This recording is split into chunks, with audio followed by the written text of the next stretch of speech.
રાજકોટમાં ભાજપના હોર્ડિંગ્સને લઈને આચારસંહિતાની ફરિયાદ વકીલ શૈલેન્દ્રસિંહ જાડેજાએ સી વિજિલ પોર્ટલમાં ફરિયાદ કરી। રાજકોટમાં અલગ અલગ અંદાજે 100 હોર્ડિંગ લગાવવામાં આવ્યા। હોર્ડિંગમાં મુદ્રણ અને પ્રકાશન લખવામાં ન આવ્યું હોવાની ફરિયાદ બાદ મહાનગરપાલિકાના અધિકારીઓ પહોંચ્યા। રેસકોર્સ અલગ અલગ 5 જેટલા હોર્ડિંગ ઉતારવામાં આવ્યા। હોર્ડિંગમાં મુદ્રણ અને પ્રકાશનનો ઉલ્લેખ કરવામાં આવ્યો નથી।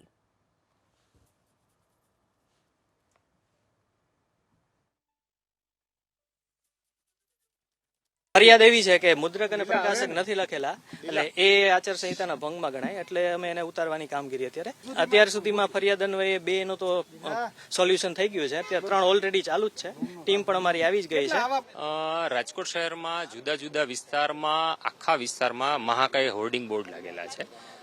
જે સંબંધે હોર્ડિંગનું ધ્યાન આવતા એમાં પ્રકાશક કે મુદ્રક કે એના કોઈ નામ સરનામા નથી, એટલે મારા દ્વારા સી વિજિલમાં ફરિયાદ કરવામાં આવેલ હતી। ત્યારે આ બોર્ડ ઉતારવા માટેના કોઈ સાધનો નથી, એટલે અમે આ ફરિયાદ છે એ રાજકોટ મહાનગરપાલિકાને ટ્રાન્સફર કરી છે। હવે રાજકોટ મહાનગરપાલિકા અત્યારના 1:45 વાગ્યા છે, સ્ટીલ આ બાબતે કોઈ કાર્યવાહી કરતી નથી।